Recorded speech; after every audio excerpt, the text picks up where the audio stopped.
Guys आइए आज हम लोग देखते हैं क्लास 7 का हिस्ट्री है। हजारों वर्षों के दौरान हुए परिवर्तन एवं पड़ताल। इसको देखते हैं क्या है। मध्यकालीन में विदेशी शब्द किन के लिए प्रयुक्त होता था। मध्यकालीन में विदेशी शब्द किन के लिए प्रयुक्त होता था। गांव में आने वाले कोई भी व्यक्ति हो अनजान ना हो। एक ही गांव में अलग अलग धर्म के लोग एक दूसरे के लिए ये शब्द प्रयुक्त होता था। इसका आंसर क्या है, केवल एक। मध्यकाल में विदेशी शब्द के लिए प्रयुक्त होता था। क्या होता था, गांव से आने वाले कोई व्यक्ति जो अनजान है उसके लिए क्या इस्तेमाल होता था, विदेशी शब्द इस्तेमाल होता था। ठीक है, नेक्स्ट देखते हैं। मध्यकाल में समाज के अंदर एक नए वर्ग का विकास हुआ। राजपूत निम्नलिखित में कौन से समूह इसमें शामिल थे। कौन से समूह शामिल थे, तो इसमें सब थे सामंत, सेनापति और सैनिक। कौन कौन थे इसमें, सामंत सेनापति सैनिक ये थे। आगे बढ़ते हैं। मध्यकाल में राहट का प्रयोग किस कार्य के लिए किया जाता था। राहट का प्रयोग ऑप्शन ए सिंचाई, सूत कताई, बारूद वाले हथियार बनाने के लिए, मिट्टी के सामान बनाने के लिए। किसके लिए होता था, राहट का प्रयोग सिंचाई के लिए होता था। नेक्स्ट देखते हैं। निम्न कथनों पर विचार कीजिए। मीनांदर राज ने पहली बार हिंदुस्तान शब्द का प्रयोग किया जो उसका आशय अविभाजित भारत में स्थित क्षेत्र से था। दूसरा देखते हैं। बाबर ने हिंदुस्तान शब्द का प्रयोग किया इस महाद्वीप का भूगोल, पशु पक्षी और यहाँ के निवासियों की संस्कृति का वर्णन के लिए किया है। इसका आंसर क्या हो सकता है, देखते हैं हम लोग इसका आंसर। इसका आंसर है बाबर ने हिंदुस्तान शब्द का प्रयोग इस उपमहाद्वीप के भूगोल, पशु पक्षियों और यहाँ के निवासियों संस्कृति के वर्णन के लिए किया है। ठीक है जी, नेक्स्ट देखते हैं।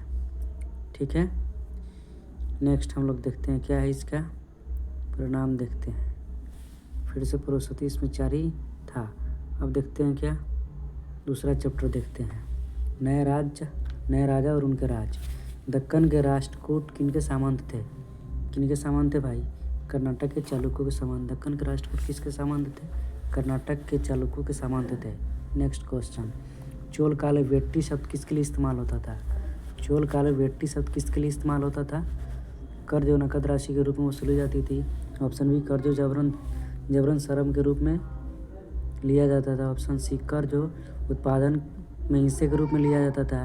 डी, कर्ज की स्वेच्छा से लोगों द्वारा भेंट किया जाता था। इसका आंसर क्या होगा, बी, कर्ज जबरन शर्म के रूप में क्या होता था, शर्म के रूप में लिया जाता था। Next question. एलोरा की गुफा 15 के भित्ति चित्र जिसमें भगवान विष्णु नरसिंह का अवतार दिखाया गया अर्थात पुरुष और सिंह के रूप में, ये किस काल की कृति है। किस काल की कृति है भाई, राष्ट्रकूट काल, पल्लव काल, चोल काल, बौद्ध काल। क्या होगा इसका आंसर, राष्ट्रकूट काल।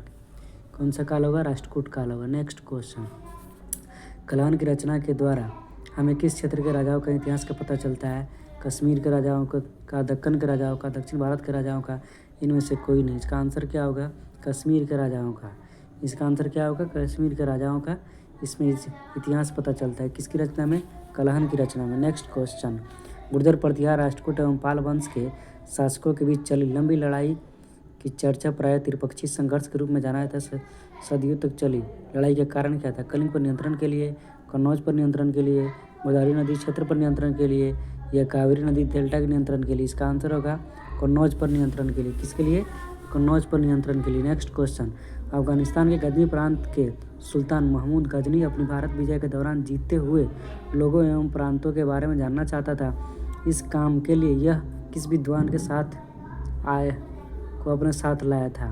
कौन, अफगानिस्तान महमूद गजनी किस सुल्तान को अपने साथ लाया था। ठीक है, इब्न बतूता, अलबरूनी, अमीर खुसरो, जियाउद्दीन बर्नी।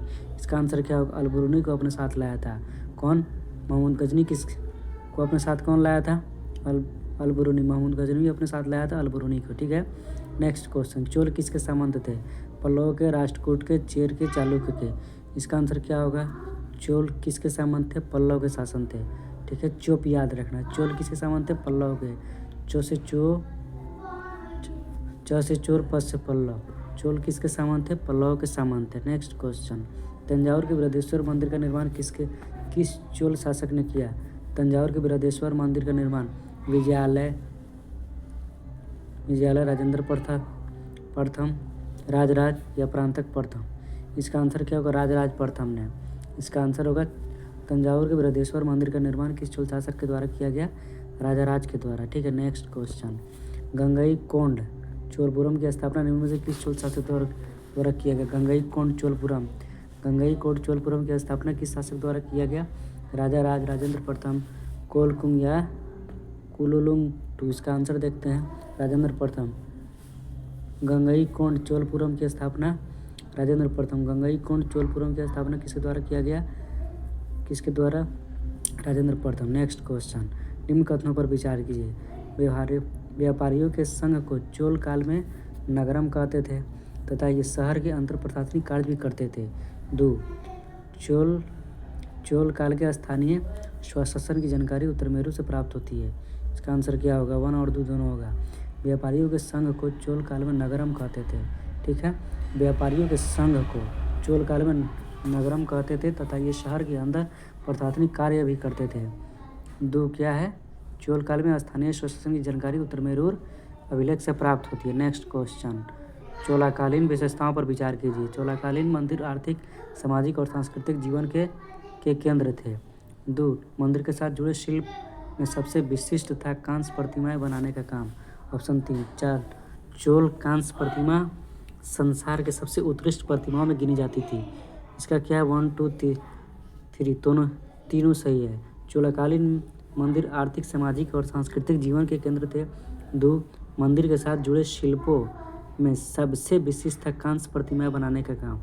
ऑप्शन ये 3 नंबर कथन, चोल कांस्य प्रतिमा संसार के सबसे उत्कृष्ट प्रतिमाओं में गिनी जाती थी। नेक्स्ट क्वेश्चन, चोल काल के संबंध में नीचे दिए गए कथनों पर विचार कीजिए। चोल काल में किसान की बस्ती को उर कहा जाता था, जो सिंचित खेती के कारण बहुत समृद्ध हो गई थी। 2. गाँव के समूहों को नाड़ू कहा जाता था तथा नाड़ू न्यास करने और कर वसूलने जैसे प्रशासनिक कार्य करते थे। इसका आंसर देख लेते हैं, 1 और 2 दोनों। चोल काल में किसानों की बस्ती को उर कहा जाता था। चोल काल में किसानों की बस्ती को उर कहा जाता था, जो कि सिंचित खेती के कारण बहुत समृद्ध हो गई थी।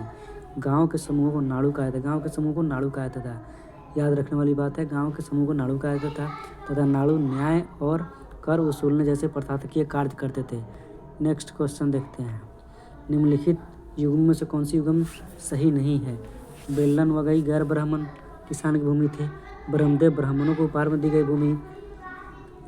3 साला भोग विद्यालय के रख रखाव के लिए दी गई थी। पल्ली चंदम हो गया था मंदिर के उपहार में दी गई भूमि। देवदान हो गया तिरुनून टुक्कानी जैन मंदिरों का दान में दी गई भूमि। आंसर क्या होगा? 1 और 2 दोनों होगा। ठीक है, नेक्स्ट क्वेश्चन देखते हैं, इसका 4 और 5 होगा। ये गलत है, 4 और 5।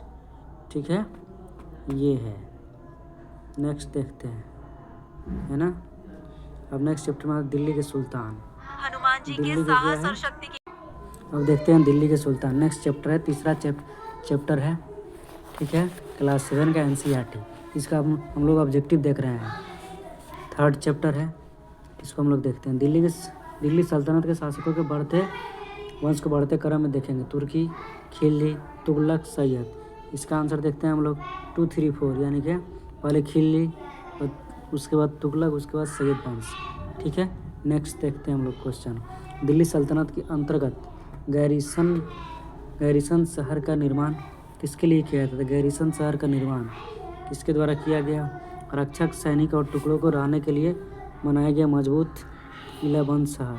गैरिसन क्या था? गैरिसन टाउन रक्षक, सैनिकों और टुकड़ियों को रहने के लिए, सैनिकों जो कि रक्षा काम करते थे उनको रहने के लिए मजबूत किलेबंद शहर था। उसी को हम लोग क्या कहते थे? गैरिसन शहर कहते थे। ठीक है, नेक्स्ट देखते हैं। दिल्ली सल्तनत का वह कौन सा शासक था जिसने अपना सैन्य अभियान मालवा के मांडू से लेकर देवगिरी द्वारा समुद्र तथा मदुरै एवं तंजावुर जैसे सुदूर दक्षिण भारत के राज्यों को विजित किया था? बलबन, गयासुद्दीन, तुगलक, अलाउद्दीन खिलजी, बहलोल लोदी। कौन था इसमें? अलाउद्दीन खिलजी था। कौन था? दिल्ली सल्तनत का कौन सा शासक जिसने अपना सैन्य अभियान मालवा के मांडू से लेकर देवगिरी द्वारा समुद्र तथा मदुरै और तंजावुर जैसे सुदूर दक्षिण भारत के लिए विजित किया था? अलाउद्दीन खिलजी था। नमाज के दौरान मुसलमान मक्का की तरफ मस्जिद करके खड़े होते हैं। मक्का की ओर की दिशा को कहते हैं, क्या कहते हैं उसको? लिबान, किबला, मंसूरा या सहन। क्या कहा जाता था उसको? किबला कहा जाता है। ठीक है, ये जो मुसलमान लोग हैं वो जानते होंगे अच्छी तरह से इसको। दिल्ली सल्तनत के अंतर्गत बंदगा शब्द किसके लिए प्रयुक्त होता था? बंदगान शब्द मजदूर, गुलाम, किसान या काश्तकार। किसके लिए? गुलाम। बंदगान जो कि एक पर्शियन लैंग्वेज है जिसका मतलब होता है गुलाम। बंदगान मतलब क्या होता है? गुलाम। इसको याद रखना। नेक्स्ट क्वेश्चन देखते हैं। दिल्ली सल्तनत के संदर्भ में निम्न कथनों पर विचार कीजिए। भिन्न भिन्न आकार वाले इलाके इक्ता कहलाते थे। इन इक्ता को संभालने वाले अधिकारी अमीर कहलाते थे। इसका आंसर क्या है देखते हैं। केवल 1। भिन्न भिन्न आकार वाले इलाके इक्ता कहलाते थे। ठीक है, नेक्स्ट देखते हैं। दिल्ली सल्तनत के अंतर्गत दिए गए कथन एवं उसके कारणों पर विचार कीजिए। कथन मुक्ति लोगों को इक्ता थोड़े थोड़े समय के लिए ही दिया जाता था। कारण इसका है ताकि मुक्तियों पर प्रभावी तरीके से नियंत्रण रखा जा सके एवं उनका पद वंश की परंपरा से मिल सके। इसका आंसर देखते हैं हम लोग क्या है। इसका आंसर हम लोग देखते हैं दिल्ली सल्तनत वाले का। कथन सही है, कारण भी सही है, लेकिन कारण कथन की व्याख्या नहीं करती। दोनों सही है। ठीक है, नेक्स्ट क्वेश्चन देखते हैं हम लोग। दिल्ली सल्तनत में कृषि पर लगने वाले कर को क्या कहा जाता है? खम्स, जकात, खराज, उस्र। क्या कहा जाता है? उसको खराज कहा जाता है। जो कि कृषि पर लगता है उसको कहते हैं खराज। कृषि पर लगता है उसको कहते हैं खराज। कृषि पर जो कर लगता है उसको क्या कहते हैं? खराज कहते हैं। कृषि पर जो कर लगता है उसको खराज कहते हैं। कृषि पर जो भी कर लगता है उसको हम लोग कहते हैं खराज। नेक्स्ट क्वेश्चन क्या है।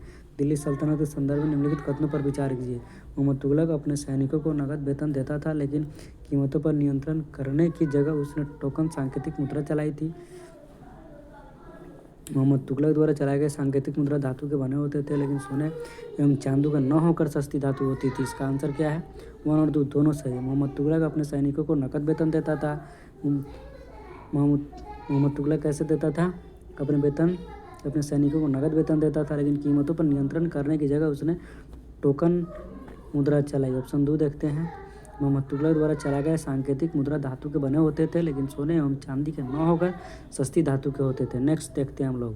अलाउद्दीन खिलजी ने अपने सैनिकों के लिए सीरी नामक एक नया गैरिसन शहर बनाया। किसने बनाया? अलाउद्दीन खिलजी ने गैरिसन शहर बनाया, जो किस जगह पर था? गैरिसन शहर दिल्ली में था। अलाउद्दीन खिलजी ने अपने सैनिकों के लिए सीरी नामक एक नया अलाउद्दीन खिलजी ने बनाया सीरी नामक एक नया गैरिसन शहर बनाया।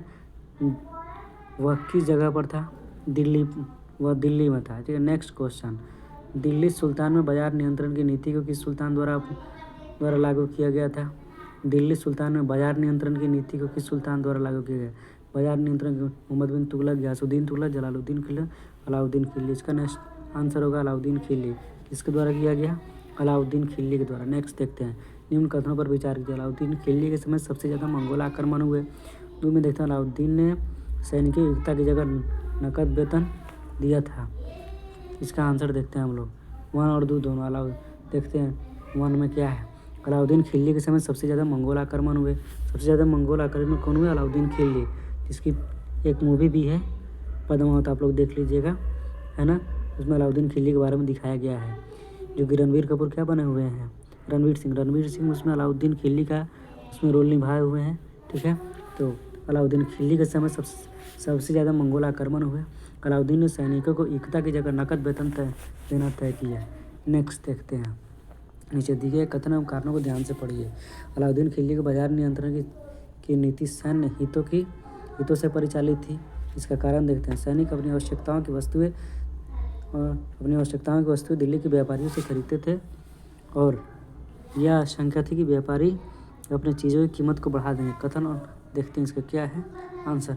कथन एवं कारण दोनों सही है, लेकिन तथा कारण कथन की सही व्याख्या करता है। सही है, देखते हैं इसको। अलाउद्दीन खिलजी बाजार नियंत्रण की नीति को सब परिचालित था। इसका कारण है सैनिक अपनी आवश्यकताओं की वस्तुएं दिल्ली के व्यापारियों से खरीदते थे, और यह आशंका थी कि व्यापारी अपनी चीज़ों की कीमत को बढ़ा देंगे। रुद्रमा देवी किस वंश की थी? काकतीय, होयसल, पांड या पांड, 2 दिया है जी। देखते काकतीय वंश। रुद्रमा देवी किस वंश की थी? काकतीय वंश की थी। रुद्रमा देवी किस वंश की शासिका थी? काकतीय वंश की शासिका थी। रुद्रमा देवी किस वंश की शासक थी? वो काकतीय वंश की शासक थी। नेक्स्ट देखते हैं हम लोग। मध्यकाल में रानी दिद्दा किस क्षेत्र की शासिका? रानी दिद्दा किस क्षेत्र की थी? कश्मीरानी दिद्दा किस क्षेत्र की? कश्मीरानी दिद्दा किस क्षेत्र की शासिका थी? रानी दिद्दा कश्मीर की शासिका थी। मध्यकाल में रानी दिद्दा किस क्षेत्र से थी? कश्मीर की थी। ठीक है, नेक्स्ट देखते हैं, शेर शाह ने निम्न में से किन किन युद्धों को हुमायूं द्वारा पराजित किया? शेर शाह सूरी, देखते हैं हम लोग 1 और 2, चौसा का युद्ध, बिलग्राम के कन्नौज में। शेर शाह हुमायूं को पराजित किया था चौसा के युद्ध में और बिलग्राम के युद्ध में, ठीक है। नेक्स्ट देखते हैं हम लोग, नेक्स्ट शेर शाह सूरी के संदर्भ में निम्न कथनों पर विचार कीजिए। शेर शाह सूरी ने प्रशासन में अलाउद्दीन खिलजी के तरीकों को अपनाकर अपने साम्राज्य को मजबूती प्रदान की। 2 में देखते हैं, मुगल सम्राट अकबर ने शेर शाह की प्रशासन व्यवस्था को अपनाया। आंसर इसका 1 और 2 दोनों सही है। देखते हैं अब 1 में क्या है, शेर शाह सूरी ने प्रशासन में अलाउद्दीन खिलजी के तरीकों को अपनाकर अपने साम्राज्य को मजबूती प्रदान की। 2 में क्या है, मुगल सम्राट अकबर ने शेर शाह की प्रशासन व्यवस्था को अपनाया, सही है। देखते हैं, इब्न बतूता किस देश से आया था? ये क्वेश्चन बीपीएससी का भी है, मोरक्को से आया था। इब्न बतूता किस देश से आया था? मोरक्को से आया था। ये बीपीएससी TRE 1 का क्वेश्चन है, पूछा हुआ था इब्न बतूता किस देश से भारत आया था? तो ये मोरक्को से भारत आया था। हम लोग इसमें देख लिए क्लास 7 NCERT हिस्ट्री चैप्टर 1 से लेकर 3 तक। नेक्स्ट वीडियो में हम लोग देखेंगे इसको 3 से आगे चैप्टर हम लोग ऑब्जेक्टिव देख रहे हैं, जो कि मोस्ट इंपॉर्टेंट है हर एग्जाम के लिए, चाहे कोई भी एग्जाम हो, रेलवे, SSC, BPSC, कोई भी एग्जाम हो, ये बहुत इंपॉर्टेंट है। चलिए तब तक के लिए बाय बाय, थैंक यू।